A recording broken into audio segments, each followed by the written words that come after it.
Hello friends, आज ninth के economics का कोर्स समाप्त हो जाने के बाद टेंथ के इकोनॉमिक्स के पहले अध्याय अर्थव्यवस्था एवं इसके विकास का इतिहास का भाग एक लेकर फिर मैं आपके सामने आया हूँ।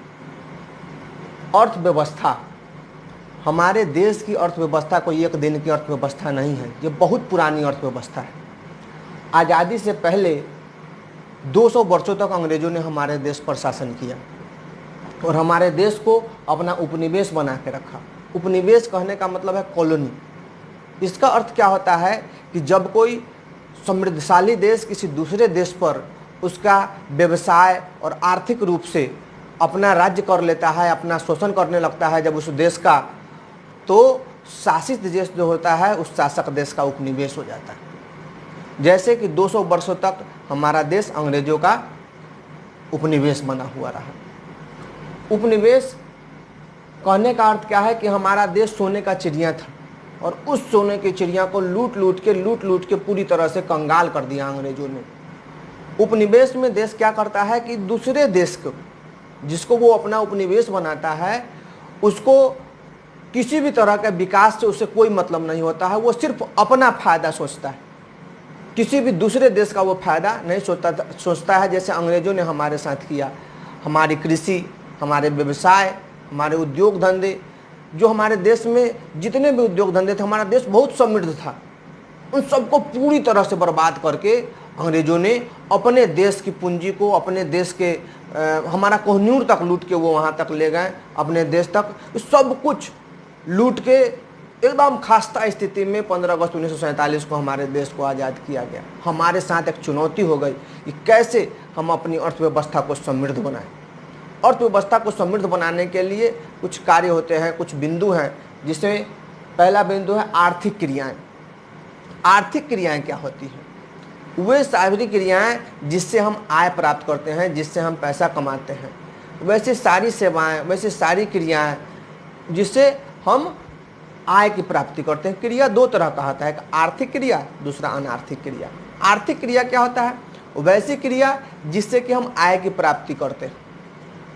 जैसे कोई शिक्षक जो हैं स्कूल कॉलेज में पढ़ाते हैं, मजदूर खेत में काम करता है, जो श्रमिक होते हैं, जो श्रमिक मजदूर होते हैं वो कल कारखानों में काम करते हैं, जो वकील होते हैं, जज होते हैं, कोर्ट कचहरी में काम करते हैं। तो ये लोग काम क्यों करते हैं? काम करते हैं अर्थ की प्राप्ति के लिए, अपनी ज़रूरतों को पूरा करने के लिए वो कमाते हैं। इसी को हम कहते हैं आर्थिक क्रिया। आर्थिक क्रिया में जैसे मैं एक शिक्षक हूँ और मैं बच्चों को पढ़ाता हूँ, तो उसके बदले में जो मैं फी लेता हूँ वो है अर्थ, और इसी काम के लिए मैं बच्चों को पढ़ाता हूँ। और वो सारे काम जिससे कि अर्थ की प्राप्ति नहीं होती है उसे अनार्थिक क्रिया करते हैं, और आर्थिक क्रिया ही अनार्थिक क्रिया को जन्म देती है। जैसे कि मैं शिक्षक हूँ, मैं बच्चों को पढ़ाता हूँ तो फी लेता हूँ, और अपने बच्चों को पढ़ाऊँगा तो फी नहीं मिलेगा। तो जब मैं पढ़ाता हूँ, जब बच्चों को पढ़ा रहा हूँ, ये मेरी आर्थिक क्रिया है, इसी कारण मैं अपने बच्चों को पढ़ाता हूँ। किसी आदमी, कोई व्यवसायी है और वो एक दुकान खोलता है, तो दुकान में सारी वस्तुओं को जब वो बेचता है तो उससे उस अर्थ की प्राप्ति होती है, पैसे कमाता है। लेकिन उसी का कुछ वस्तु वो अपने घर में उपयोग करने के लिए लाता है तो उसका तो पैसा वो नहीं देता। तो आर्थिक क्रिया ही अनार्थिक क्रिया को जन्म देती है। अब जितने भी आर्थिक क्रियाएं हैं, उन सबको जोड़ दे या उन सब का संयोग ही हमें अर्थव्यवस्था कहलाता है। सारी आर्थिक क्रियाओं का संयोग भी क्या कहलाता है? अर्थव्यवस्था कहलाता है। अर्थव्यवस्था क्या है? जो भी हमारे देश में कार्य होते हैं, चाहे वो कोई भी करे, जो भी कार्य होते हैं, उससे जो आय मिलता है, उससे जो पूर्ति होती है, उससे जो उपभोग होता है, उन सब क्रियाओं को, मेल को हम अर्थव्यवस्था कहते हैं। अर्थव्यवस्था के संरचना को 3 क्षेत्रों में बांटा गया है। पहला है प्राथमिक क्षेत्र, द्वितीय क्षेत्र और तृतीय क्षेत्र। ये पहला जो है प्राथमिक क्षेत्र, इसे कृषि क्षेत्र भी कहा जाता है। इसमें खुले आकाश के नीचे जो कार्य किए जाते हैं उन्हें प्राथमिक क्षेत्र में समानता रखा जाता है। जैसे कृषि, पशुपालन, मछली पालन, और जंगल से जो जंगल के वस्तुओं को जो बेचते हैं, जो वन से जो वस्तु प्राप्त करते हैं, उन्हें भी इसी क्षेत्र में रखा जाता है। दूसरा है द्वितीय क्षेत्र, इसे उद्योग क्षेत्र भी कहा जाता है। उद्योग में क्या क्या आता है? कुटीर उद्योग, लघु उद्योग, मध्यम उद्योग और बड़ा उद्योग। सारे उद्योग को इसी में रखा जाता है। फिर निर्माण कार्य आते हैं, गैस एवं बिजली के कार्य भी द्वितीय क्षेत्र में रखा जाता है, इसे उद्योग क्षेत्र कहते हैं। तृतीय क्षेत्र जिसे सेवा क्षेत्र भी कहते हैं, कि प्राथमिक क्षेत्र और द्वितीय क्षेत्र की सहायता के लिए, सेवा के लिए ये कार्य करती है, जैसे बैंक, बीमा, परिवहन, संचार, व्यापार और अन्य जितनी भी सेवाएं हैं जो प्राथमिक क्षेत्र और द्वितीय क्षेत्र की सहायता के लिए होते हैं, इन्हें हम कहते हैं सेवा क्षेत्र या तृतीय क्षेत्र।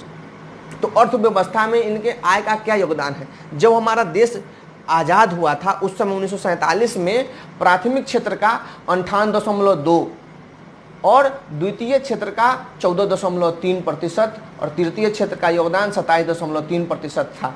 लेकिन अभी यही जो प्राथमिक क्षेत्र जिसे कृषि क्षेत्र कहा जाता है, कृषि क्षेत्र का योगदान 58.2% से घटकर कितना प्रतिशत हो गया है? 22% हो गया है। और द्वितीय क्षेत्र जो 14.3% था वो बढ़कर अब 22% हो गया है। और सबसे ज़्यादा विकास हुआ है तृतीय क्षेत्र में, जो 27.3% था, जो अभी कितना प्रतिशत है? 56% है, 56% है। तो अर्थव्यवस्था के विकास में इन सभी क्षेत्रों का योगदान बहुत महत्वपूर्ण होता है। तो अर्थव्यवस्था कितने प्रकार के होते हैं? अर्थव्यवस्था 3 प्रकार के होते हैं: पूंजीवादी अर्थव्यवस्था, समाजवादी अर्थव्यवस्था और मिश्रित अर्थव्यवस्था। इन्हें समझने की जरूरत है कि पूंजीवादी अर्थव्यवस्था होता क्या है। तो वैसा अर्थव्यवस्था जिसमें कि सारे व्यवसाय, सारे कार्य का स्वामित्व किसके पास होता है? निजी व्यक्तियों के पास होता है। ऐसा विकसित देशों में होता है, जैसे अमेरिका, जापान, ऑस्ट्रेलिया, ये सब देश वहाँ पर कैसे अर्थव्यवस्था है? पूंजीवादी अर्थव्यवस्था। वहाँ पे लोग क्या सोचते हैं कि निजी फायदे के लिए, फायदे के बिना कोई भी काम वहाँ पे नहीं किया जाता है। दूसरा है समाजवादी अर्थव्यवस्था। समाजवादी अर्थव्यवस्था क्या है? जिसमें समाज के विकास के लिए, एक व्यक्ति के लिए नहीं, पूरे समाज के विकास के लिए कार्य करती है, जिसका सारा कार्य सरकार के हाथ में रहता है, जैसे चीन में है, क्यूबा में है। लेकिन ये सामाजिक अर्थव्यवस्था जो है एक तरह से क्या है कि बहुत अपना जो वर्चस्व बना कर रख लेते हैं, जो सरकारी सारी क्रिया सरकार के हाथ में होती है। तो जो इसका सरकार होता है वो सारे नियम कानून या सारे कार्य व्यापार अपने हाथ में कर लेते हैं। तो जब वैश्वीकरण का समय आ गया तो इसकी व्यवस्था, सामाजिक अर्थव्यवस्था पूरी तरह से बदल कर रख गया है। ये व्यक्तिगत अर्थव्यवस्था हो गया। सामाजिक अर्थव्यवस्था पूरी तरह से किस तरह से? एक व्यक्तिगत अर्थव्यवस्था हो गया है कि उसका जो मुखिया होता है या राष्ट्रपति या प्रधानमंत्री जो होता है, वो जो चाहता है वही कार्य सही मानता है, तो ये व्यक्तिगत अर्थव्यवस्था करूँगी। और तीसरा मिश्रित अर्थव्यवस्था है। मिश्रित अर्थव्यवस्था क्या होता है कि पूंजीवादी अर्थव्यवस्था और सामाजिक अर्थव्यवस्था जैसी जरूरत है, दोनों के मिश्रण को ही हम कहते हैं मिश्रित अर्थव्यवस्था। हमारे देश में वैसा ही है कि कुछ क्षेत्र को, जैसे रेलवे को या बहुत से व्यवसाय को सरकार अपने हाथ में रखी है, पोस्ट ऑफिस को, और कुछ निजी क्षेत्रों को दे दिया गया, जैसे परिवहन कुछ निजी क्षेत्र में चलते हैं तो कुछ सरकारी क्षेत्र में चलते हैं। इसे मिश्रित अर्थव्यवस्था कहते हैं।